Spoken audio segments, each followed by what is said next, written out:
Dear students, இன்னைக்கு cell the unit of lifeல இருந்து ஒரு important question பார்க்கலாம். So how many of the given cell organelles are found only in prokaryotic cells அப்படின்னு கேட்டிருக்காங்க. நார்மலாக நம்ம cells prokaryotic cells and eukaryotic cellsனு ரெண்டு டைப்பாக பிரிக்கலாம். இதில் prokaryotic cellஸில் மட்டுமே இருக்கக்கூடிய ஸ்பெஷலைஸ்டு ஆர்கனல் எதுன்னு கேட்டிருக்காங்க. இதில் vacuoles பார்த்தீங்க அப்படின்னா eukaryotic cellஸில் இருக்கக்கூடிய அதுவும் plant cellஸில் இருக்கக்கூடிய ஆர்கனல்ஸ்.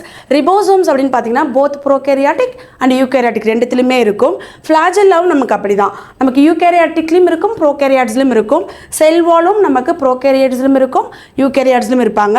மைட்டோகாண்ட்ரியா யூகேரியாட்ஸில் மட்டும் இருக்கக்கூடிய ஆர்கனல். ஸோ இதில் நமக்கு மீசோசோம்ஸ் அப்படிங்கிறது தான் ப்ரோகேரியாட்ஸில் மட்டுமே இருக்கக்கூடிய ஆர்கனல். ஸோ இந்த மீசோசோம்ஸ் அப்படிங்கிறது பிளாஸ்மா மெம்பரேனுடைய இன்ஃபோல்டிங் ஸ்ட்ரக்சர் தான் நம்ம மீசோசோம்னு சொல்லுவோம்.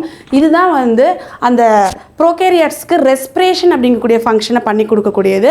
அது மட்டும் இல்லாமல் டிஎன்ஏ ரெப்ளிகேஷன், செல் வால் ஃபார்மேஷன், இந்த மாதிரி இம்பார்ட்டன்ட் ஃபங்க்ஷன்ஸ் எல்லாமே இந்த மீசோசோம்ஸ் தான் பண்ணுறாங்க. ஸோ அப்போ உங்களுக்கு கரெக்ட் ஆன்சர் 1. இந்த மாதிரி இம்பார்ட்டண்ட் கொஷின்ஸ் எல்லாம் நீங்கள் லேர்ன் பண்ணணுமா? கண்டிப்பாக ஃபியூச்சர் விஷன் நீட் அகாடமியை சப்ஸ்கிரைப் பண்ணிக்கோங்க.